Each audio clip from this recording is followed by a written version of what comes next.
Sir ಈಗ ಇದು ಅವಿಶ್ವಾಸ ಗೊತ್ತುವಳಿ ಮಾಡಕತ್ತಿದ ಉದ್ದೇಶ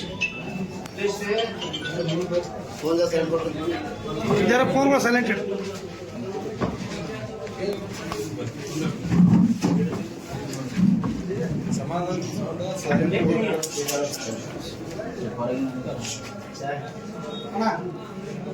ಈಗಿನ ಅಧ್ಯಕ್ಷರು ಏಕಪಕ್ಷೀಯ ನಿರ್ಧಾರ ತಗೊಳಕತ್ತಾರೆ. ನಾವು ನಮ್ಮ ಸದಸ್ಯರದು ನಾವು 18 ಸದಸ್ಯರು ಏನು ಅವ್ರ ಬೆಂಬಲ ನಿಂತು 6 ತಿಂಗಳಿಂದ ಅವ್ರಿಗೆ ಅಧ್ಯಕ್ಷರಾಗಿ ಮಾಡಿದ್ದೆವು. ಯಾವ ಸದಸ್ಯರು ಅವರು ನಮ್ಗೆ ಯಾವುದೇ ಒಂದು ಪುರಸಭೆಯ ಕಾಮಗಾರಿ ಇರಲಿ ಏನೇ ಇರಲಿ ನಮ್ದು ಯಾವುದೋ ಅಭಿಪ್ರಾಯ ಕೇಳಕತ್ತಿಲ್ಲ, ಇದನ್ನು ಕಡೆಗಣಿಸ್ಕೊಳ್ತಾರೆ. ಇದೊಂದು ಮುಖ್ಯ ಕಾರಣ. ಎರಡನೇ ಮುಖ್ಯ ಕಾರಣ ಅಂತಂದ್ರೆ ನಾವು ಇದ್ರೊಳಗೆ ಮೆನ್ಷನ್ ಮಾಡಿಲ್ಲ ಕಾರಣ. ಎರಡನೇ ಮುಖ್ಯ ಕಾರಣ ಅಂತಂದ್ರೆ ಅದು ಫೈಲಲ್ಲಿ ಐತೆ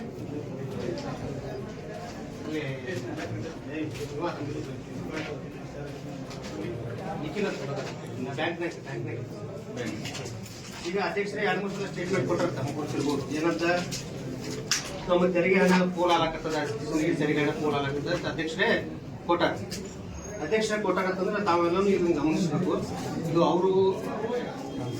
ಅವ್ರ ಉತ್ತಾರಿಗಳು, ಅವರು ಎದ್ರದ್ದು ಪ್ಲಾಟಿಂಗ್ ಉತ್ತಾರಿಗಳು ಪ್ಲಸ್ ಅವ್ರ ಬಿಲ್ಡಿಂಗ್ ಉತ್ತಾರಿ ಅವ್ರದ್ದು ಅವ್ರ ಅಧ್ಯಕ್ಷರದ್ದು ಆಯ್ತು, ಅವ್ರ ಮನೆ ನೋಡೋದಾಯ್ತು. ಯಾವುದೋ ಒಂದು 10 ರೂಪಾಯಿ ಟ್ಯಾಕ್ಸ್ ಜಮಾ ಆಗಿಲ್ಲ ಮುನ್ಸಿಪಾಲಿಟಿ. ಆ ರಿಜಿಸ್ಟರ್ ತೋರಿಸ್ತೀನಿ ನಾನು. ಜಮಾ ಆಗಲೇ ಕಂಪ್ಯೂಟರ್ ಉದ್ದಾರಿ ಅವ್ರ ಅಧ್ಯಕ್ಷದಾಗೆ ತಗೊಂಡಾರ ಡಿಸೆಂಬರ್ ತಿಂಗಳು. ಮತ್ತು ಇದಕ್ಕಿಂತ ಹೆಚ್ಚು ಬೇರೆ ಉದ್ದೇಶ ಏನು ಬೇಕು ಸರ್? ಇವತ್ತ ಮುಂಜಾನೆ JCB ಕಳಿಸ್ತಾರ, ಸಂಜೆನಾಗ ಹತ್ತ ವಸೂಲಿ ಮಾಡಕ್ ಮಂದಿ ಕಳಿಸ್ತಾರ. ಯಾರು ಕೊಡ್ತಾರ ಅವ್ರು ಬಿಡ್ತಾರ, ಯಾರು ಕೊಡಲ್ಲ ಅವ್ರು ಕೆಡುತ್ತಾರೆ. ನಾವು ತೆರವು ಕಾರ್ಯಾಚರಣೆ ಮಾಡಕ್ ನಾವು ಒಪ್ಪಿಗೆ ಇದ್ದವ್ರು ನಾವು ಎಲ್ಲ ಸದಸ್ಯರದು. ಆದ್ರೆ ಫಂಡ್ ಇಟ್ಕೊಂಡು ಮಾಡ್ಬೇಕು. ಈಗೆಲ್ಲ ಊರು ಪೂರ ಕೆಡೋದು. ಕೆಡವು ಏನ್ ಮಾಡ್ಯಾರ ನೋಡ್ರಿ, ಒಂದ್ಸಲ ನೀವೆಲ್ಲರೂ ದಯವಿಟ್ಟು ಗಮನ ಹರಿಸ್ಬೇಕು. ಈ ಕೆಡವು ಏನ್ ಮಾಡ್ಯಾರ, ಶಾಸಕರು ಏನ್ ಹೇಳಿದ್ರು ಅವರಿಗೆ ಫಂಡ್ ತರ್ತೀನಿ ವೇಟ್ ಮಾಡ್ರಿ, ಅಲ್ಲಿ ತನಕ ಏನು ಮಾಡಕ್ ಹೋಗ್ಬೇಡ್ರಿ ಅಂತ ಹೇಳಿ ಅವ್ರಿಗೆ ಒಂದು ಕಿವಿ ಮಾತು ಹೇಳಿದ್ರು. ಅವ್ರಿಗೆ ಯಾರಿಗೆ ಮಾತಿಗೆ ಇದು ಮಾಡಲಿಲ್ಲ, ತಾವೇ ತಮ್ಮ ಓನ್ ಡಿಸಿಷನ್ ತಗೊಂಡು ಊರ್ ಪರ ಕೊಂಪಿ ಮಾಡಿ ನಿಂತಾರೆ. ಈ ಫಂಡ್ ಇಲ್ಲ ಅಂತಾರೆ. ತಾವೇ ಮತ್ತೆ ಸ್ಟೇಟ್ಮೆಂಟ್ ಕೊಟ್ಟಿದ್ರು ನೋಡ್ರಿಲ್ಲ, ಫಂಡ್ ಇಲ್ಲ, ನಾವು ನಿಶ್ಚಾರ್ಥ ಏನಾಗಿವಿ, ಅಸಹಾಯಕರಾಗಿವಿ ಅಂತ ಹೇಳಿ ತಾವೇ ಈಗ ಸ್ಟೇಟ್ಮೆಂಟ್ ಕೊಡ್ತಾರೆ. ಆಮೇಲೆ ಮೇನ್ ಉದ್ದೇಶ ಅಂದ್ರೆ ಇದು. ಆಮೇಲೆ ಎಲ್ಲಾ ಕಡೆನೂ ಅವರು ಇದು ಮಾಡಿದ್ರು, ಏನೋ ಎನ್ಕ್ರೋಚ್ಮೆಂಟ್ ಆಗಿ ರೋಡ್ಗಳು ವೈಡ್ ಮಾಡಿದ್ರು. ತಮ್ಮೇ ಕಾಂಪ್ಲೆಕ್ಸ್ಗಳು ಇದ್ದಿದ್ದು ರೋಡ್ಗಳು ಯಾಕೆ ವೈಡ್ ಮಾಡಲಿಲ್ಲ? ತಮ್ಮ ಸಂಬಂಧಪಟ್ಟಿದ್ದು ಯಾವುದು ಮಾಡಿಲ್ಲ.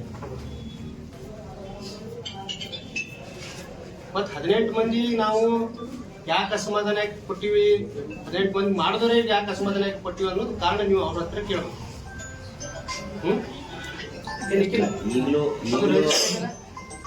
ಈಗಲೂ ಅವರೊಂದು ಮಾತು ಹೇಳ್ತಾರೆ, ಏನಂತಂದ್ರ ಈಗಲೂ ಅವಿಶ್ವಾಸ ಗೊತ್ತುವಳಿ ಮಂಡಳಿ ಮಂಡನೆ ಮಾಡ್ಲಕ್ ಎಲ್ಲರೂ ಏನಂತಂದ್ರೆ ಈಗ ಸಿದ್ಧರಾಗ್ಯಾರ.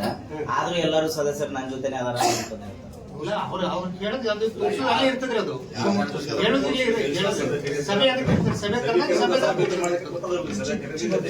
ಸರ್ ಇದು ಟ್ಯಾಕ್ಸ್ ಎಷ್ಟು ಅಂದಾಜು ಪುರಸಭೆ? 1 ರೂಪಾಯಿ ಇಲ್ರಿ. ಎಷ್ಟು ರೊಕ್ಕ ಇಂಪಾರ್ಟೆಂಟ್ ಅಲ್ಲ, ಸರ್ಕಾರದ ಹಣ ಅದ ಇದು, ಅದು 1 ರೂಪಾಯಿ. ಇದು HDFC ಬ್ಯಾಂಕ್ ರಿಜಿಸ್ಟರ್ ಒಳಗೆ ನಾವು ಕ್ರಾಸ್ ಚೆಕ್ ಮಾಡಿಸಿದ್ರಿ 3ನೇ ತಾರೀಕು 12 ಇದು 31ನೇ ತಾರೀಕು ಅಲ್ಲಿ ಆ ಹಣ ಜಮಾ ಆಗಿಲ್ಲ. ಆಗಿದನಪ್ಪ ನಿಖಿಲ. ಆಮೇಲೆ ಬೆಳಗ್ಗೆ 8 ಗಂಟೆಗೆ ಕಂಪ್ಯೂಟರ್ ಉತ್ತಾರಿ ಕೊಡ್ತಾರೆ. ಈಗ ಅವ್ರಿಗೆ ಉತ್ತರನೂ ಏನ್ ಕೊಡ್ಬೋದು ಅಂತಂದ್ರೆ ಯಾರ್ಯಾರು ನನ್ನ ಹೆಸರಲ್ಲೇ ಮಾಡಿರ್ಬೇಕಂತ ಹೇಳಿ. ನಿಮ್ ಪ್ಯಾನ್ ಕಾರ್ಡ್ ನಿಮ್ ಆಧಾರ್ ಕಾರ್ಡ್ಗೆ ನಿಮ್ ಜವಾಬ್ದಾರಿ ಇಲ್ಲ ಅಂತಂದ್ರೆ ನೀವು ಸಿಂದಗಿ ಜವಾಬ್ದಾರಿ ಹೆಂಗ್ ತಗೋತೀರಿ? ಅದು ಕಂಪ್ಯೂಟರ್ ಉತ್ತಾರಿ ಆಗ್ಬೇಕಂದ್ರೆ ಪ್ಯಾನ್ ಕಾರ್ಡ್ ಬೇಕು, ಆಧಾರ್ ಕಾರ್ಡ್ ಬೇಕು. ಮನೆ ನಿಮ್ ಉತ್ತಾರಿ ಬೇರೆಯವ್ರು ತಗೊಂಡು ಏನ್ ಮಾಡೋದ? ಸರ್ ಅವರು ನೇರವಾದಂತ ಆರೋಪ ಏನ್ ಮಾಡ್ತಾರೆ, ಪುರಸಭೆ ಒಳಗ ವ್ಯವಸ್ಥೆ ಸರಿ ಇಲ್ಲ. ಅಲ್ಲಿ ಪುರಸಭೆ ವ್ಯವಸ್ಥೆ ಹೆಂಗ್ ಸರಿ ಆಗ್ತದ್ರಿ? ನಾಗರಿಕರ ವ್ಯವಸ್ಥೆ ಹೆಂಗ್ ಸರಿ ಆಗತ್ತೆ ಗುರುವಾರ? ಈಗ ನೀವೇ ನೋಡಿದ್ರಲ್ಲ ವ್ಯವಸ್ಥೆ. ನಾವೇ ಇದನ್ನ ಒಬ್ಬ ಅಧ್ಯಕ್ಷ ಆದವನೇ ಈ ತರ ಮಾಡಿದ್ರೆ ವ್ಯವಸ್ಥೆ ಹೆಂಗ್ ಸರಿ ಆಗ್ತದೆ?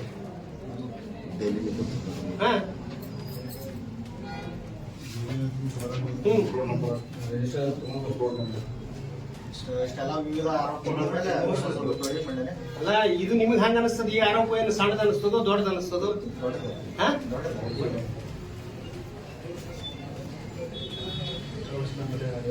ಆ ರಿಜಿಸ್ಟರ್ ಬೇಕಾದ್ರೆ ತರಿಸ್ತೀನಿ. ದಿನಕ್ಕೆ ಅಮೌಂಟ್ ಜಮಾ ಆಗಿದೆ ನೋಡ್ರಿ.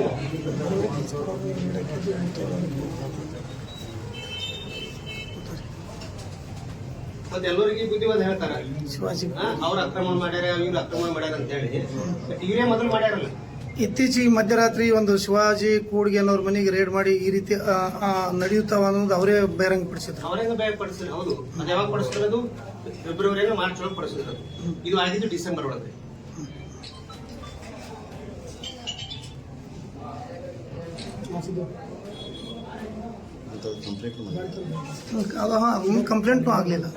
ಕಂಪ್ಲೇಂಟು ಆಗ್ಲಿಲ್ಲ ಅದು ಅಷ್ಟೇ ಮಾಡಿ ಅಲ್ಲೇ ಬಿಟ್ಬಿಟ್ರು. ಕಂಪ್ಲೇಂಟ್ ಆಗಲಿಲ್ಲ. ಮಾಡ್ಲಿಲ್ಲ. ರೇಡ್ ಮಾಡೋದು ಕಂಪ್ಲೇಂಟ್ ಮಾಡ್ಬೇಕಿತ್ತು, ಮಾಡ್ಲಿಲ್ಲ. ಅಧ್ಯಕ್ಷರಿಗೆ ಕೇಳ್ರಿ ಯಾಕೆ ಕಂಪ್ಲೇಂಟ್ ಆಗಿದೆ. ನಾನು ಒಂದು ಕೊಟ್ಟಿದ್ದೆ, ಯಾವಾಗ ಫಸ್ಟ್ ಮೀಟಿಂಗ್ ಒಳಗೆ ಒಂದು ಟ್ಯಾಕ್ಸ್ ಇತ್ತು, ಆದ್ರೂ ಕಂಪ್ಲೇಂಟ್ ಮಾಡಲಿಲ್ಲ. ಹೌದು ಹೌದು ಗೊತ್ತಿಲ್ಲ, ಆದ್ರೂ ಕಂಪ್ಲೇಂಟ್ ಮಾಡಲಿಲ್ಲ. ಮತ್ತೆ ಈ ತರ ಹಣ ಕೋಲ್ ಹಾಕೋತ್ ಹೋಯ್ತು ಅಂದ್ರೆ ಸಿಂದಗಿಗೆ ಹೆಂಗ್ ಇದು ಪುರಸಭೆಗೆ ಇದು ಎಲ್ಲಿ ದುಡ್ಡು ಎಲ್ಲಿ ಬರ್ತದ? ಸಿಂದಗಿ ಅಭಿವೃದ್ಧಿ ಹೆಂಗ್ ಮಾಡೋದು ನೀವು? ಮೀಟಿಂಗ್ದಾಗ ಎಂಕ್ವೈರಿ ಇರ್ಬೇಕಾ ಸರ್?